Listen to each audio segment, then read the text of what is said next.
Lin, Linda, Linda, Halo. ini kita Lin. Itu suaranya Tommy, Mandy dengan Alex tuh.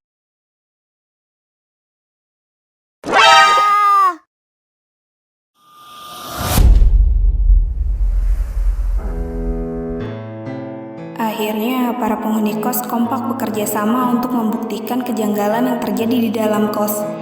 Dengan bantuan CCTV dan strategi untuk membongkar kedok penghuni baru itu mulai dilancarkan. Tapi setelah semuanya dilakukan, kenapa hasilnya lagi-lagi di luar ekspektasi? Bukannya masalah semakin terselesaikan, ini justru bikin masalah tambah membingungkan. Gue nggak tahu apalagi yang harus gue lakuin.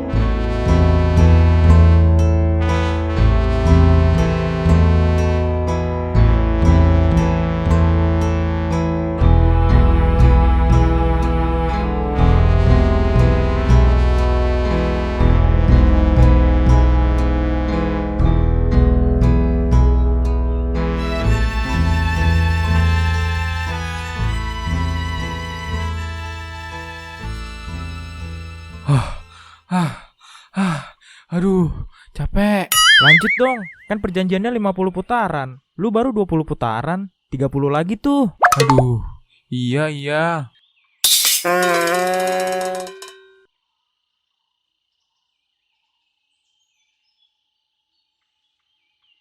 Kampret bener dah. Gara-gara lu pada nih. Si Tommy tuh. Sama aja lu berdua lah.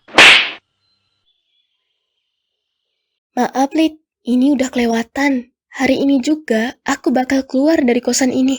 Please dong, jangan keluar. Aku bakal jelasin semuanya. Kalian semua bersekongkol ngerjain temenku.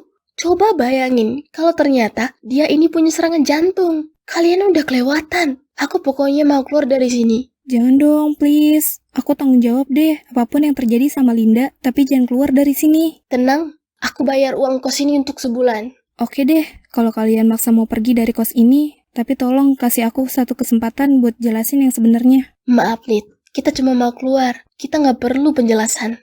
Sekarang, kasih tahu sama aku tentang orang yang terbakar di dapur. Siapa dia? Kamu punya indera keenam. Entahlah. Kamu pernah gagal bunuh diri?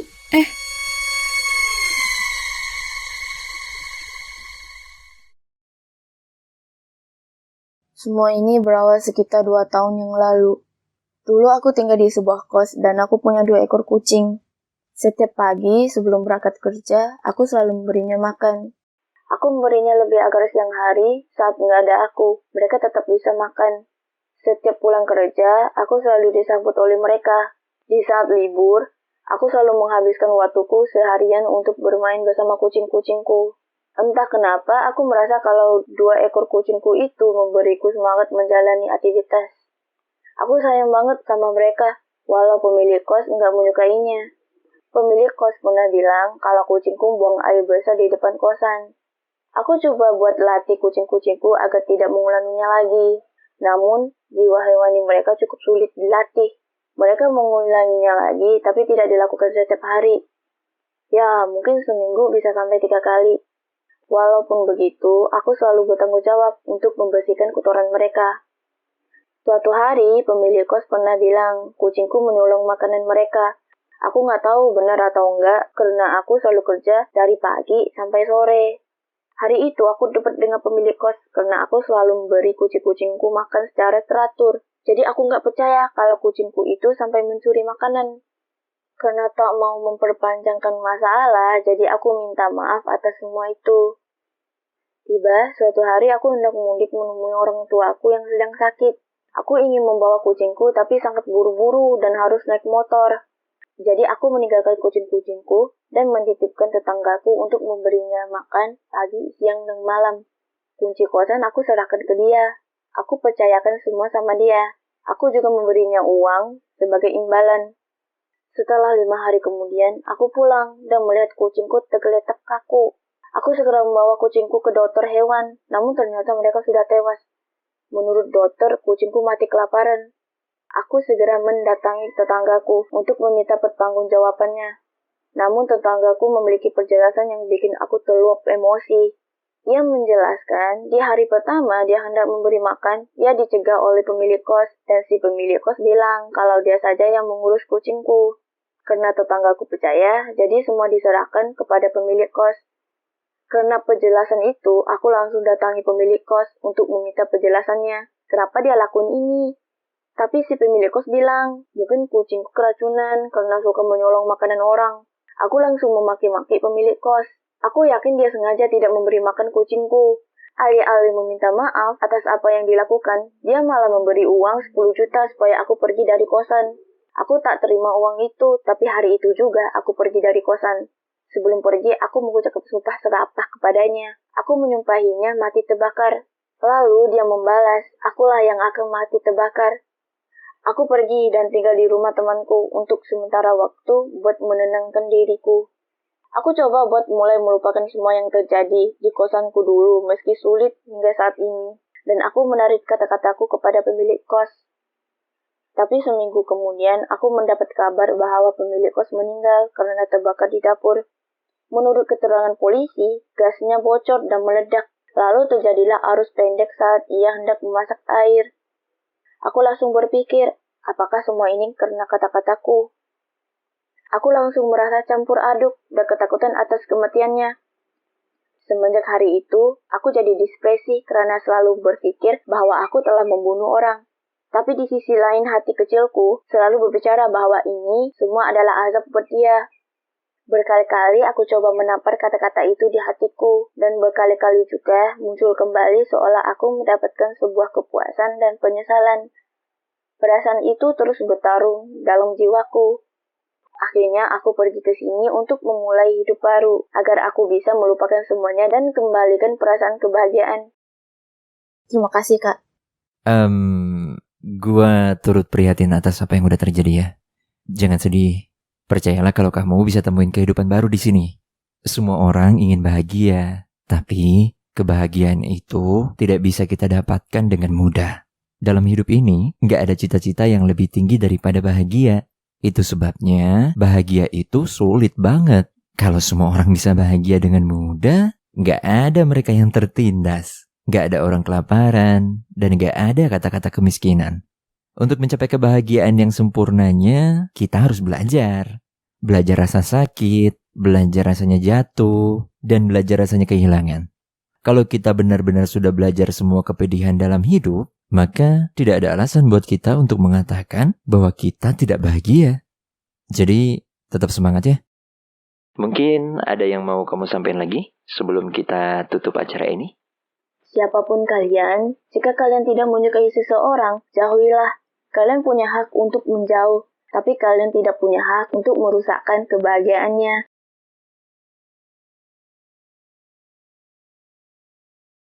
Semenjak saat itu, apa kalian pernah diganggu hal-hal gaib? Enggak, Lid. Semua baik-baik aja. Ya, walaupun aku ngerasa agak sedikit serem akhir-akhir ini.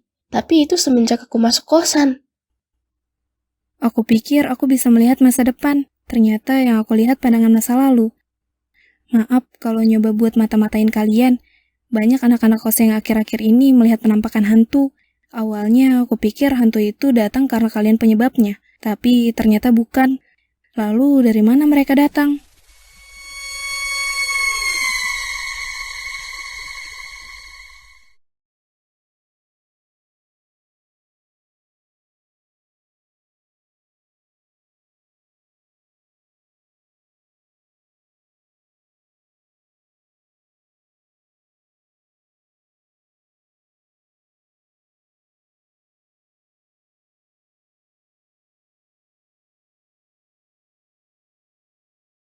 Lah, si Alek di mana nih?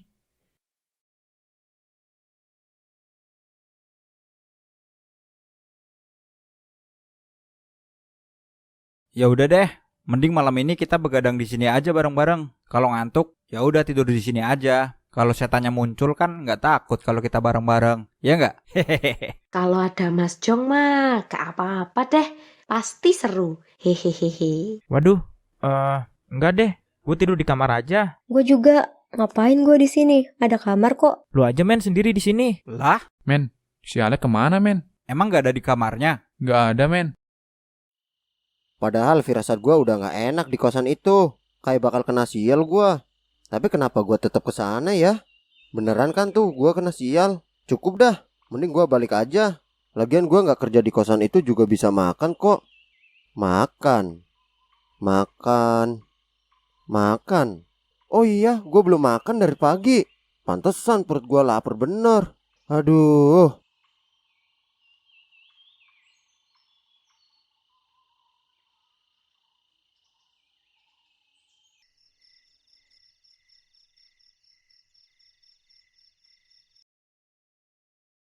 Mungkin dia lagi cari makan kali, Tom.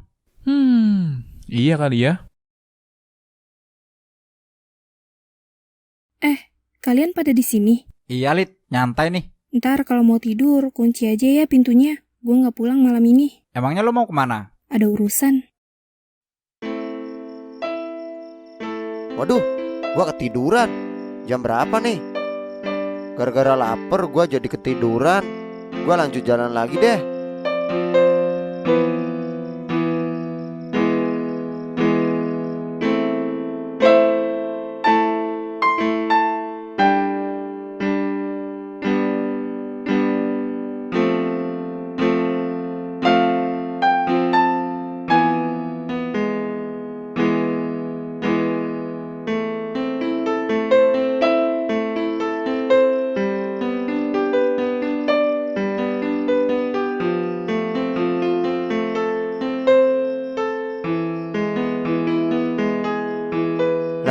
Itu kan si Lita. Ngapain tuh orang? Coba gua samperin deh.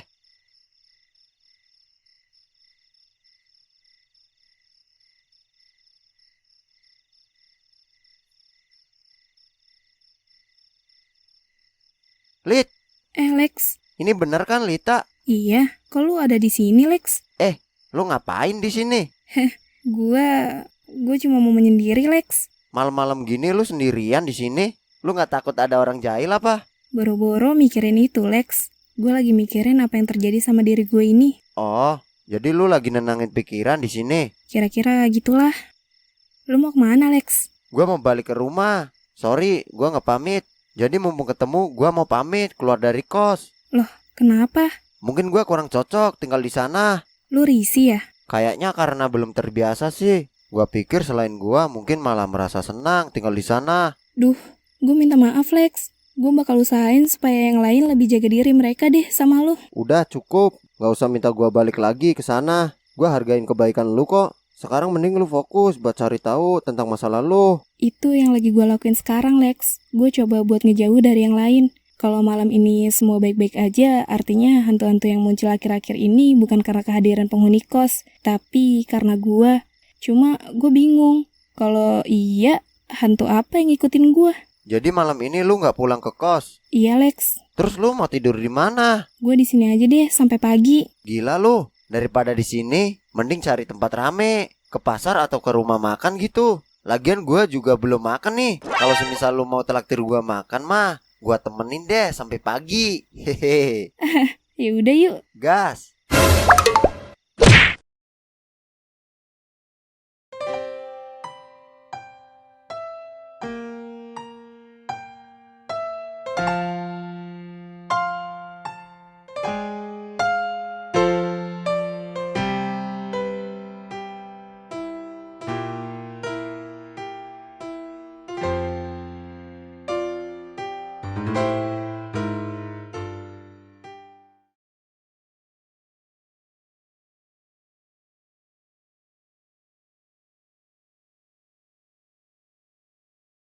Lid, Sis. kemana aja lu semalam? Menenangkan diri, sis. Dah, gue nungguin dari semalam juga. Ya udah, yuk ke kamar gue. Ada yang mau ketemu sama lu.